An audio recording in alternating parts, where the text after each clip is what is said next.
I don't expect my man to pay for anything. I don't expect him to pay for hundreds of dollars for our date. We've been married for 15 years and we still haven't been on a date that cost hundreds and hundreds of dollars because it just doesn't make any sense. So, me sitting there and just doing all of these things for him, not expecting anything in return, I guess is what rubbed them the wrong way. And me sitting there acting like I'm better than somebody else is probably another reason for all the negativity. And I heard a lot of women saying, who the F do I think I am that I'm speaking against black women? Like, you would never see us putting a man down, especially not publicly. We wouldn't do that.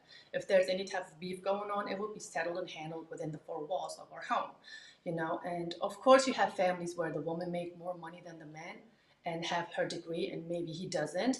And all that is being left at the door the moment they come inside. So the respect is always towards the man of the household. But I haven't really experienced that in America when I was there. At a time where many relationships and marriages are falling apart, this lady has some valuable advice for black women on how to have a successful relationship. Her name is Soraya Brooks. She's married to a black man who she said is one of the most luckiest person in the world. She spoke with my brother Arton Daniel. Shout out to Soraya Brooks and Arton Daniel. My name is Francis. If you see my face for the first time on this channel, we share content to inform and educate people from our community. If you agree or disagree with this lady, leave your views in the comment section. Let's keep the conversation going. So let us hear more now from Mrs. Brooks. It's typical. I mean, I was not shocked. I was like, of course, when I talk about certain things, you know, I guess me being me, they're not going to like it and they're going to react to it, you know. Even though I'm trying to give some advice, they're going to behave like that, which proves my point. So I don't even know why they hate it so much. Like, they're too liberal. They will never, you can tell them nothing. You know, you can't tell them nothing. They will not listen. They're saying all of these things, such as, I want my man to protect me. I want my man to provide for me. But all they think about is those dollars. You know, nobody is thinking about anything else. What happened to knowledge? What happened to guidance? You know what I mean? What happened to your man sitting you down, telling you about yourself, about you being too emotional? You can't have these conversations with these liberal women nowadays. You can't tell them nothing. So, no, you cannot, what did you say? They're not culturable? In my opinion, they're not. Too proud, their ego is too big, they're too independent. And instead of listening to a man, an average man, I always put an emphasis on average man because that's what the majority of us are, they'll be like, go ahead, take your passport and just leave. We don't want you anyway. I'm not going to say that all of them are the same, but 90% most definitely. I mean, I'm talking about just in the beginning of the dating period, you got the woman cooking for you, invites you over. Let me cook something for you. You know, is there anything that I can do for you? You know, you got a man coming from another country. Of course, you want to make sure he's okay. And all of these women who are into American men that have the same type of mindset, you know, just like I did back in the day when I showed my husband all of these places because I was trying to impress him. They do the same thing. I did a couple of years back, but the mindset is still, you know, it's still today. It's going on. Like, women still do that today. So nothing really has changed. I see my elder, like my parents, for instance, or my grandparents, I see what they do in their relationship. So I know my role as a woman, so does my husband. And what you have to do, most definitely, is you have to accept the person for who he is, not for what he brings as far as material or anything like that. You know, you have to leave all that to the side. You have to be half disciplined. You can't be looking for attention elsewhere, even when you have like downs in a relationship, you know. You still got to work on your relationship instead of stepping out of your relationship just because you feel as though your husband is not paying attention to you or not as much as he used to. And it's an ongoing process, you know. You got to acknowledge the positive things about your partner, because I noticed that a lot of women, they acknowledge the negative about their partner, then they, you know, continue on, you know, making that person feel bad. And you have to care about that person. And as far as my experience, after a few years of dating and especially being married, my husband's mental well-being, his physical well-being, emotional well-being became mine, you know? So I'm doing everything in order for that man to be comfortable as possible. Changed his diet, you know.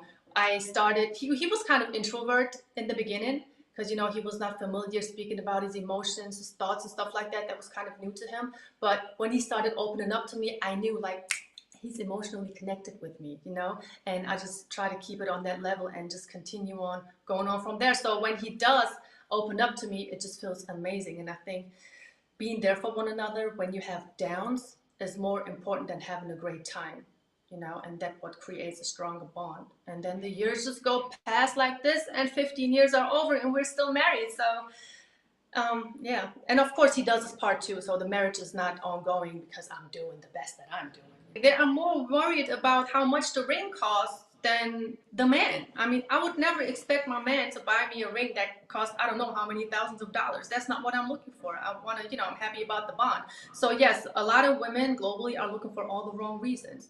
A lot of them don't even know why they're getting married. They have wrong expectations. You know, they get frustrated. Women get bored very, very quickly. You know, you got the daily routines kicking in. It's not as exciting anymore, you know, but you have to keep things exciting. But women really don't do much.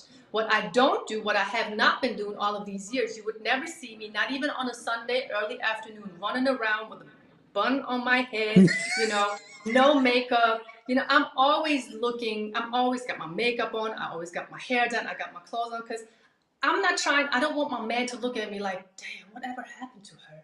She used to be so pretty back in the day.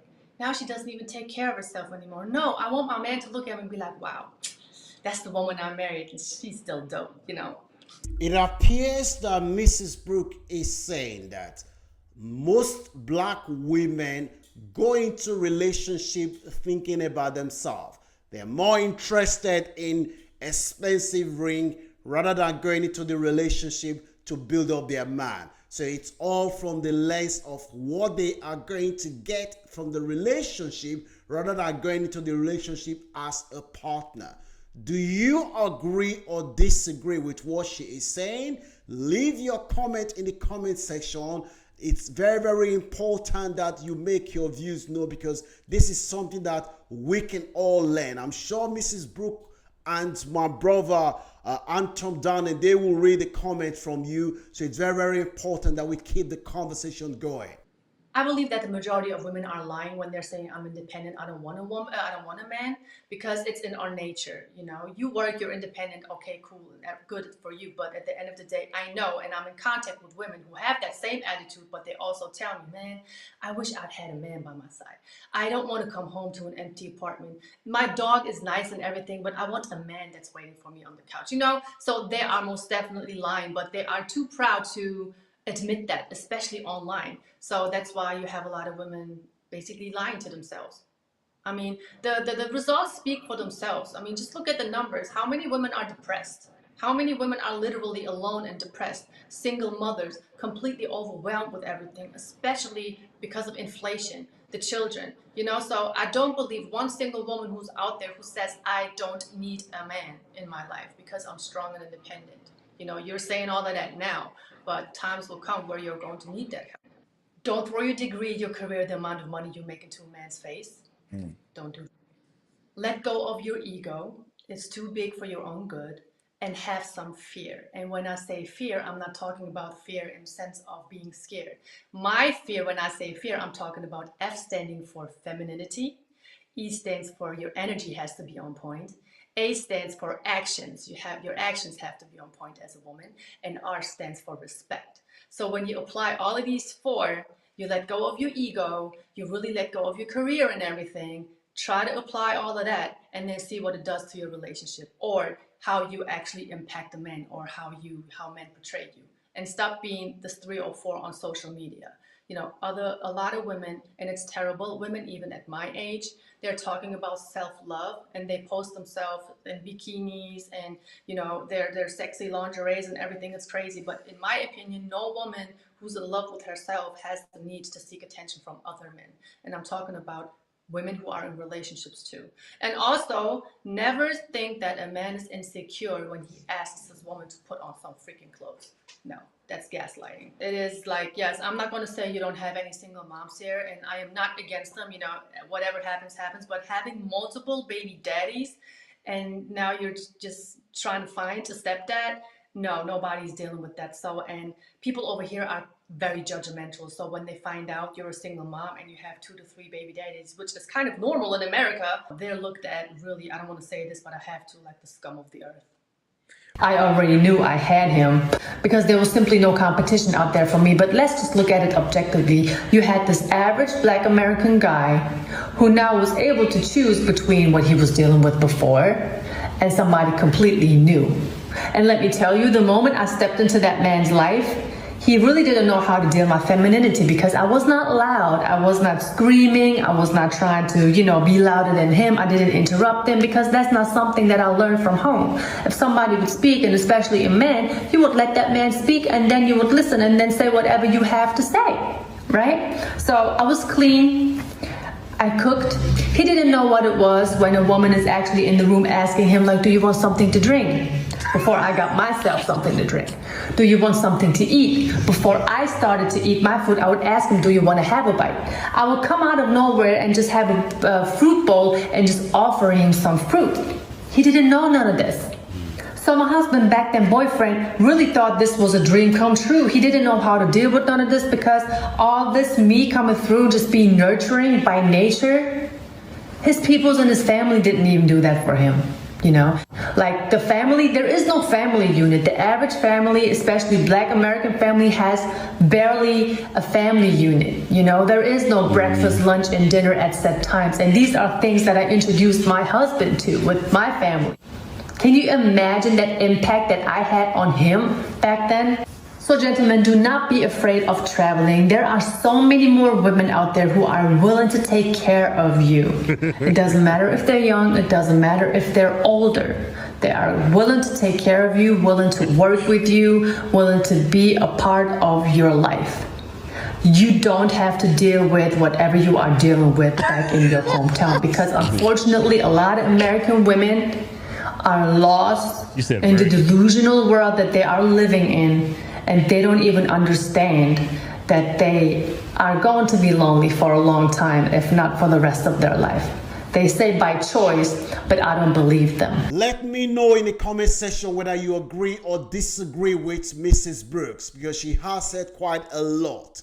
If you are a Caucasian lady who is in a relationship with a Black man, if you have any advice for Black women, you can reach out to me on my email, lunchclub2023@aol.com. If you're happy to come to my podcast, let me know. I would consider it. If I feel that you have something to share which our community will learn from, I will consider inviting you. If you've seen any value in this content, please kindly give this video a like to support this channel. Share with anyone that you know will benefit. Don't forget to subscribe to this channel. Peace and love.